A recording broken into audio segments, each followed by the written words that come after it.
নদীর স্রোত কখনো থেমে থাকে না, ঠিক তেমনই জীবনও চলতেই থাকে।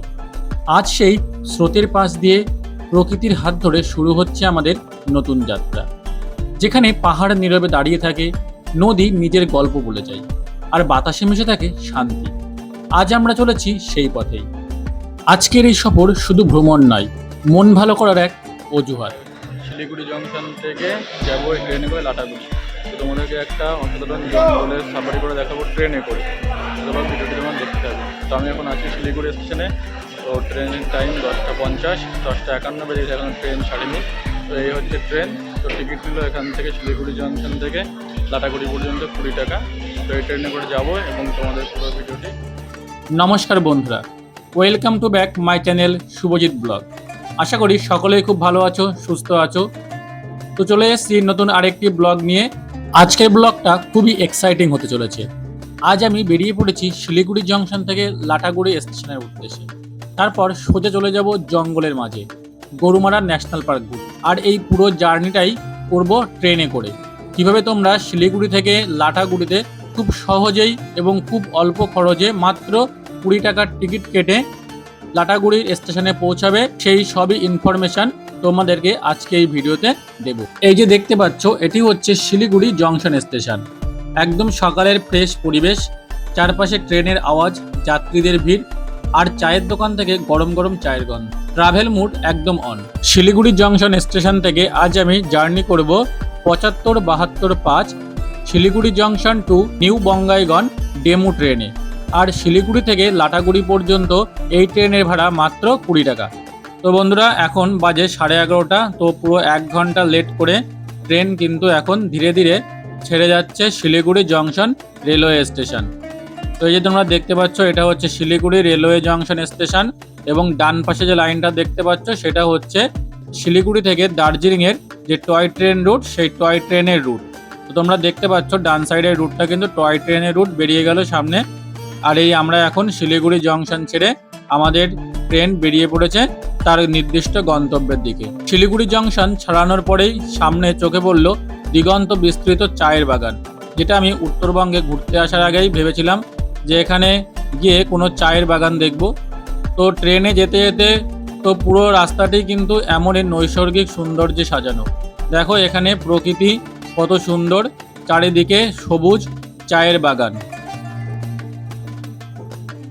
কখনো দুই সাইডে চা বাগান, জঙ্গলে ঘেরা, আবার কোথাও কোথাও তোমরা দেখতে পাবে ছোট বড় পাহাড়ি নদী। আর এই ট্রেন কিন্তু ক্রস করবে সেই উত্তরবঙ্গের প্রধান নদী তিস্তা নদী। সেই তিস্তা নদীর উপর দিয়েই আমরা কিন্তু যাব।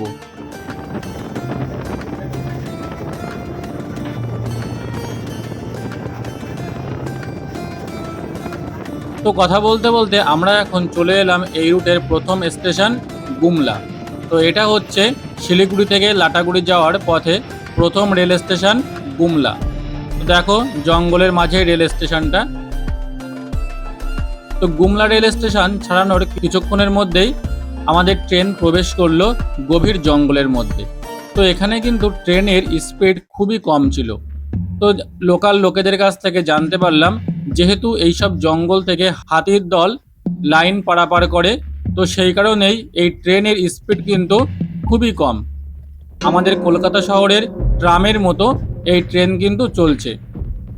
আর এই লাইনটা কিন্তু ইলেকট্রিক হয়নি, এই লাইনটাতে কিন্তু পুরোটা, এই লাইনটা সিঙ্গেল লাইন এবং ডিজেল ইঞ্জিনের এই ট্রেনগুলো চলে। তো দেখো তোমরা যারা জঙ্গল ভালোবাসো, প্রকৃতি ভালোবাসো, তোমাদের অবশ্যই এই ভিডিওটি ভালো লাগবে এবং এই জার্নিটি তোমরা অবশ্যই উপভোগ করবে। তো চারিদিকে জঙ্গলের নিস্তব্ধতা, মাঝে মাঝে কানে ভেসে আসছে দূর থেকে পাখির ডাক এবং ময়ূরের ডাক। এই জঙ্গলে কিন্তু প্রচুর হাতি, হরিণ এবং ময়ূর দেখা যায়। তো কপাল ভালো থাকলে এই জার্নি করতে করতেই এইসব বন্য প্রাণীদের হয়তো দেখা মিলতে পারে। তো দেখো এই যে জঙ্গলের বুক চিরে বেয়ে চলেছে পাহাড়ি নদী। তো জলের পরিমাণ কিন্তু এখানে খুবই কম।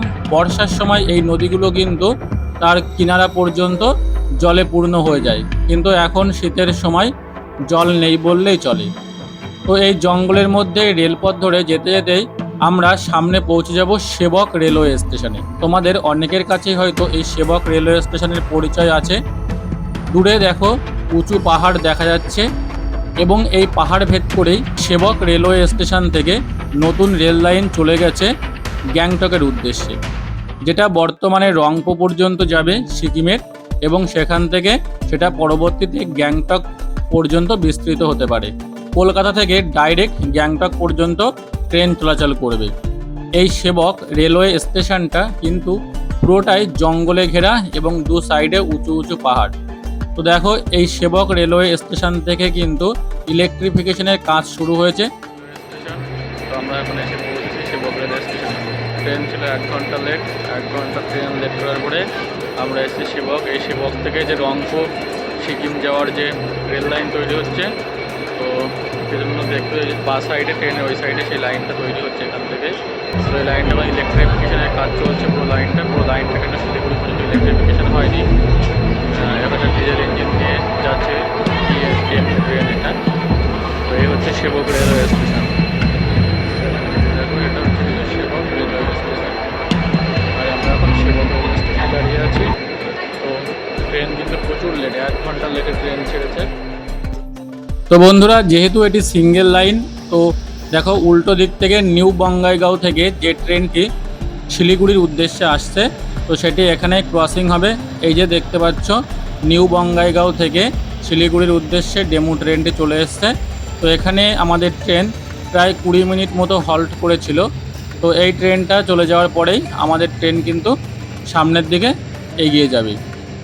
তো দেখতে পাচ্ছ এই যে, তো এই ট্রেনগুলো কিন্তু খুবই ধীরে চলে, যেহেতু জঙ্গলের মধ্যে দিয়ে আসে। আর এই ট্রেনে আসলে কিন্তু তোমাদেরকে কোনো টাইম টেবিল অনুযায়ী কিন্তু এই ট্রেন চলে না। এই ট্রেন কিন্তু তার নিজের ইচ্ছা মতো ছন্দে ছন্দে সামনের দিকে এগিয়ে চলে।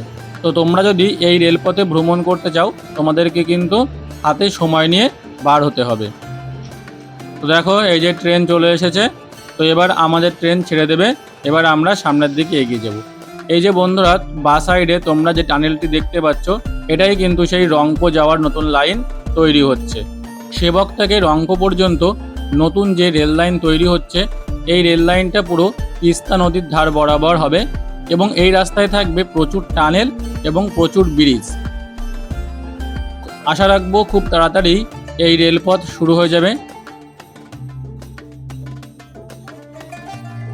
সেবক রেলওয়ে স্টেশন পার করেই ট্রেন পৌঁছে গেল তিস্তা ব্রিজের উপর। এটা হলো উত্তরবঙ্গের প্রধান নদী তিস্তা নদী। এই তিস্তা নদী কিন্তু ত্রাসের নদী নামেও পরিচিত। তো দেখতে পাচ্ছ, এই যে পাহাড়ের বুক চিরে প্রবাহিত হচ্ছে তিস্তা নদী, আর দূরে যে তোমরা ব্রিজটি দেখতে পাচ্ছ, এটি হচ্ছে সেই বিখ্যাত সেবক ব্রিজ। বন্ধুরা, এই যে আপনারা তিস্তা নদীর অপূর্ব দৃশ্য দেখছেন, এই সেবক ব্রিজ আর তিস্তার আশেপাশের অঞ্চল বাংলা সাহিত্যের সঙ্গেও জড়িয়ে আছে। অর্জুন সমগ্রে সমরেশ মজুমদার তার জনপ্রিয় চরিত্র অর্জুনকে নিয়ে উত্তরবঙ্গের নানা রহস্যময় পরিবেশে গল্প সাজিয়েছেন। পাহাড়, নদী, জঙ্গল আর অচেনা পথ, এই সব জায়গায় যেন রহস্যের জন্য একদম পারফেক্ট ব্যাকড্রপ। তিস্তার গর্জন, পাহাড়ের নীরবতা আর সেবক ব্রিজের ঐতিহাসিক আবহ, সব মিলিয়ে মনে হয় এখনই যেন অর্জুন কোনো রহস্যের সূত্র খুঁজতে এখানে হাজির হবে। আর এই প্রকৃতির সৌন্দর্যের মাঝেও যেন লুকিয়ে আছে অজানা গল্পেরই। আমাদের গন্তব্যের পথে আমরা এগিয়ে যেতে থাকি। তো আমাদের গন্তব্যের এগিয়ে যেতে যেতে আমরা এখন পৌঁছে গেছি নিউ মাল জংশন। তো এই নিউ মাল জংশন থেকে কিন্তু আলাদা হয়ে যাচ্ছে নিউ বঙ্গাইগাঁও যাওয়ার যে রাস্তা, যে রুট, এবং আর একদিকে সোজা চলে গেল নিউ আলিপুরদুয়ার যাওয়ার রুট। তো সামনে তোমরা যে দেখতে পাচ্ছ, সোজা লাইনটি চলে গেল নিউ আলিপুরদুয়ার। তো আমরা যেদিক থেকে এলাম, আমাদের আবার সেদিকেই কিছুটা ফিরে যেতে হবে, গিয়ে আমরা যাব নিউ বঙ্গাইগাঁও যাওয়ার যে রুট, সেই রুটে। আমরা যে এদিক থেকে এলাম, আমরা এলাম এই দিক থেকে নিউ মাল জংশনে এখন আছি। তো নিউ মাল জংশনে এসে আমাদের এই যে ট্রেনের এখন লোকো চেঞ্জ হলো, এটা আবার ঘুরে গিয়ে এই সাইডে তোমার ফিট করা হবে, এবং তারপরে এখান থেকে আমরা আবার যাব কোচবিহারের দিকে। তো এই সামনের দিকে গেলে আলিপুরদুয়ার, তো এখান থেকে আবার চেঞ্জ করছে, দেখো লোকো ফিরে আসছে, লোকো চেঞ্জ হবে, চেঞ্জ হয়ে আবার ওই পাশে জুড়ে আমরা যাব কোচবিহারের দিকে।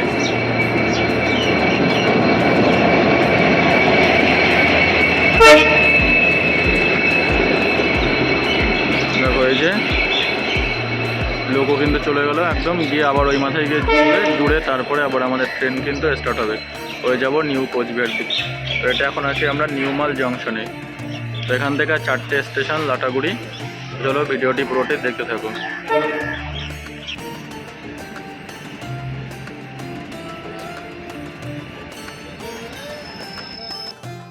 তো এই কারণেই এই নিউমাল জংশনে ট্রেন প্রায় 1 ঘন্টা হল্ট করেছিল। তো প্রায় 1 ঘন্টা সময় পার করার পর আমাদের ট্রেন আবার নিউমাল জংশন থেকে তার পরবর্তী স্টেশনের দিকে। তো নিউমাল জংশন থেকে নিউ বঙ্গাইগাঁও যাওয়ার এই রুটের প্রথম স্টেশন বড়দিঘি।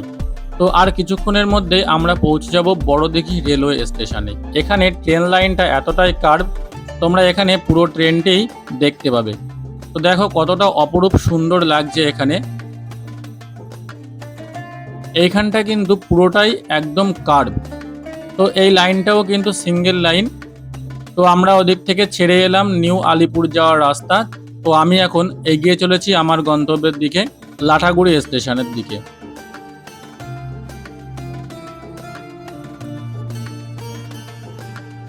শিলিগুড়ি জংশন থেকে নিউ বঙ্গাইগাঁও এই রুটে সারাদিন মাত্র কিন্তু 2টো ট্রেন চলে।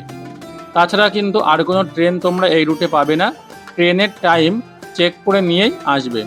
এই ট্রেন লাটাগুড়ি স্টেশনে গিয়ে পৌঁছাবে 1টা 25-এ। তো মনে হচ্ছে না 1টা 25-এর মধ্যে এই ট্রেন পৌঁছাতে পারবে। ছাড়ার সময় 1 ঘন্টা লেট করেছিল, আশা করছি আরও লেট করবে এই ট্রেন লাটাগুড়ি পৌঁছাতে। আবার লাটাগুড়ি থেকে আমার শিলিগুড়ি জংশন ফেরার ট্রেন আছে 3:30টায়। তো জানি না সেই ট্রেন পাবো কি না। তারপর লাটাগুড়ি থেকে শিলিগুড়ি ফেরার আর কিন্তু কোনো ট্রেন নেই। তো এখন কথা বলতে বলতেই চলে এলাম বড়দিঘি রেলওয়ে স্টেশনে। তো দেখো এখানে প্রচুর লোকজন আছে। তারা সবাই উঠে পড়ার পর আবার ট্রেন কিন্তু সামনের দিকে এগিয়ে যেতে শুরু করলো। তো আর কিছুটা এগিয়ে যাওয়ার পরে চোখে পড়বে দিগন্ত বিস্তৃত চা বাগান। এই রাস্তার যে নৈসর্গিক সৌন্দর্য সেটা কিন্তু কথায় বলে বোঝানো যায় না, সেটা চোখে দেখে অনুভব করতে হবে। তো ভিডিওটি তোমরা পুরোটি দেখতে থাকো এবং আশা করব তোমরাও শিলিগুড়ি থেকে লাটাগুড়ির এই ট্রেন জার্নি করবে। তো বন্ধুরা, এখন আমরা পৌঁছে গেছি উত্তরবঙ্গের বিস্তীর্ণ চা বাগান অঞ্চলে। যতদূর চোখ যায় শুধু সারি সারি সবুজ চা গাছ, আর তার মাঝখান দিয়ে চলে গেছে সরু পথ। সকালবেলার হালকা কুয়াশা আর ঠান্ডা হাওয়ায় এই জায়গাটা যেন একেবারে ছবির মতো লাগে। এই চা বাগানগুলো শুধু সৌন্দর্যের জন্য নয়, উত্তরবঙ্গের অর্থনীতি আর সংস্কৃতিরও বড় অংশ। বহু মানুষ প্রতিদিন এখানে কাজ করেন, আর তাদের পরিশ্রমেই তৈরি হয় আমাদের প্রিয় 1 কাপ চা। দেখুন গাছগুলো কত সুন্দর করে ছাটা, একদম সমান সমান। দূরে পাহাড়ের রেখা, সামনে সবুজ কার্পেটের মতো বাগান। দৃশ্যটা সত্যি মন ভরিয়ে দেয়। যদি কখনো উত্তরবঙ্গ আসো, এই চা বাগানের মাঝে কিছুক্ষণ দাঁড়িয়ে শুধু প্রকৃতিকে অনুভব করো, মনে হবে সময় যেন এখানে একটু ধীরে চলছে। এই বিস্তীর্ণ চা বাগান পেরিয়ে আমাদের ট্রেন পৌঁছে গেল পরবর্তী স্টপেজ নেওড়া নদী স্টেশনে। তো নেওড়া নদী স্টেশনে মাত্র 1 মিনিটের জন্য ট্রেন দাঁড়িয়েছিল। তো এখন আমাদের ট্রেন নেওড়া নদী রেলওয়ে স্টেশন পার করে চলেছে। এই রেলওয়ে স্টেশনটা ছিল খুবই নির্জন, খুব কম মানুষজন এখান থেকে ট্রেনে উঠলো।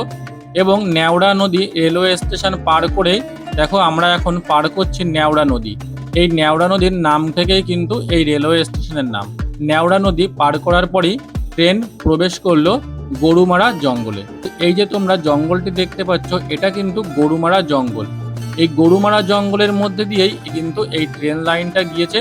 তো আমি খুবই এক্সাইটেড ছিলাম এবং দরজা দিয়ে বাইরে তাকিয়েছিলাম যদি কোনো বন্য জন্তুর দেখা পাই। তো এখানে কিন্তু গাছে অনেক ময়ূর দেখতে পেয়েছিলাম এবং দূরে কিছু হরিণ দেখতে পেয়েছিলাম। তো তোমরা ভিডিওটি যদি ভালো করে দেখো তো আশা করছি তোমরাও দেখতে পাবে। আর এই জঙ্গলের বুক চিরে ছুটে চলেছে আমাদের ট্রেন। এই জঙ্গলের মধ্যে ট্রেনের গতি কিন্তু খুবই মন্থর, একদম ধীরে ধীরে ট্রেন চলছে। বন্য জন্তুদের যেন কোনো ক্ষতি না হয় সেই কারণে ট্রেনের স্পিড কিন্তু এখানে খুবই কম থাকে। তো দেখো এখানে জঙ্গলের যে নিস্তব্ধতা, জঙ্গলের যে সৌন্দর্য, তোমরা যারা আমার মতো জঙ্গল ভালোবাসো আশা করছি তোমাদের অবশ্যই এই ট্রেন জার্নিটা খুব ভালো লাগবে। এখন আমরা জঙ্গলের একদম ভেতরের দিকে চলে এসেছি।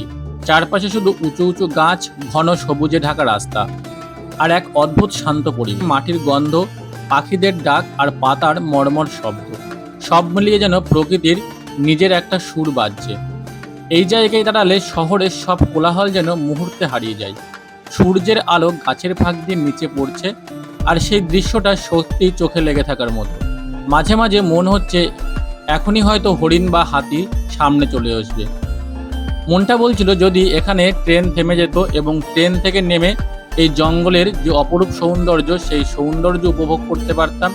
কিন্তু এই সুপ্ত ইচ্ছা মনের মধ্যে নিয়েই এগিয়ে চলতে হলো, কারণ ট্রেন এখানে থামলো না এবং এই জঙ্গলের মধ্যে নামাটাও বিপজ্জনক।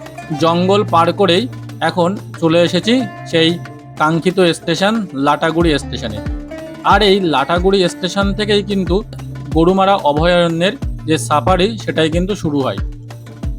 এই লাটাগুড়ি স্টেশন থেকে বাইরে গেলেই তোমরা এখান থেকে জিপ বা টোটোতে করে 10 মিনিটের মধ্যেই পৌঁছে যেতে পারবে গরুমারা অভয়ারণ্যের যে এন্ট্রি গেট সেখানে, এবং আশেপাশে পেয়ে যাবে প্রচুর রিসর্ট এবং হোটেল।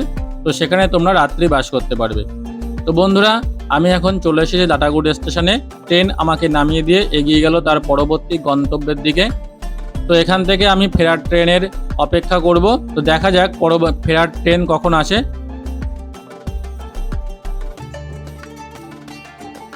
স্টেশনে নেমে জানতে পারলাম এখানে প্রচুর লেট করবে। তো এখন স্টেশনে বসে বসে ফেরার ট্রেনের অপেক্ষা করতে হবে। দেখা যাক ট্রেন কখন আসে। তো বন্ধুরা, ভিডিওটি যদি তোমাদের ভালো লেগে থাকে এবং তোমরা যদি এই নদী, পাহাড়, জঙ্গলের যে অপরূপ সৌন্দর্য সেটা উপভোগ করে থাকো, অবশ্যই কিন্তু ভিডিওটি একটি লাইক করো এবং তোমাদের মতামত কমেন্টে জানিও। এবং বন্ধুরা, চ্যানেলটি সাবস্ক্রাইব করতে ভুলো না এবং চ্যানেলটি সাবস্ক্রাইব করে পাশে থাকা বেল আইকনটি প্রেস করে দিও। আমার চ্যানেলে পরবর্তীতে আরও এরকম অনেক ট্রেন জার্নি এবং এক্সাইটিং ভিডিও নিয়ে আসতে চলেছি। তো তার জন্য তোমরা অবশ্যই চ্যানেলটি সাবস্ক্রাইব করে পাশে থাকা বেল আইকনটি প্রেস করে নিও। দেখা হচ্ছে পরবর্তী ব্লগে, পরবর্তী নতুন কোনো জায়গায়। ততক্ষণ পর্যন্ত সবাই ভালো থেকো, সুস্থ থেকো, টাটা।